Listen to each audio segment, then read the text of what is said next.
আসসালামু আলাইকুম। প্রজাতন্ত্রের অসামরিক খাতে নিয়োজিত সকল কর্মকর্তা কর্মচারী তাদের বেতন হতে কল্যাণ তহবিল এবং যৌথ বিমা অনুদান নামে যে অর্থ কর্তন করে তা আসলে কোথায় জমা হয়? অনেকেই জানেন, আবার অনেকেই হয়তো জানেন না। জনপ্রশাসন মন্ত্রণালয়ের বাংলাদেশ কর্মচারী কল্যাণ বোর্ডের ৮টি বিভাগীয় অফিস এবং প্রধান কার্যালয় হতে প্রজাতন্ত্রের সকল কর্মকর্তা কর্মচারী ও বোর্ডের তালিকাভুক্ত ২৫টি প্রতিষ্ঠানের সকল সদস্যদের এই অর্থ প্রদান করা হয়ে থাকে। বোর্ডের সকল কার্যক্রম অনলাইন ভিত্তিক। এ কারণে অনলাইনে আবেদন করতে গেলে সেবাগ্রহীতারা অনেক সময় অনেক সমস্যার সম্মুখীন হন। আমরা সর্বোচ্চ চেষ্টা করি সেবা সহজীকরণের।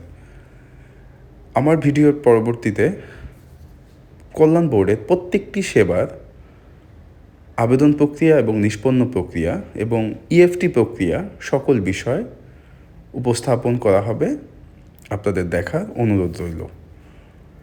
উল্লেখ্য যে ১৯ আগস্ট ২০২৫ থেকে কল্যাণ বোর্ডের অনুদান বৃদ্ধি করে গেজেট প্রকাশিত হয়েছে।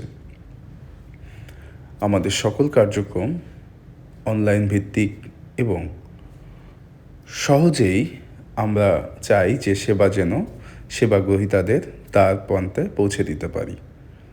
এ চেষ্টা আমাদের অব্যাহত থাকবে। ধন্যবাদ সবাইকে।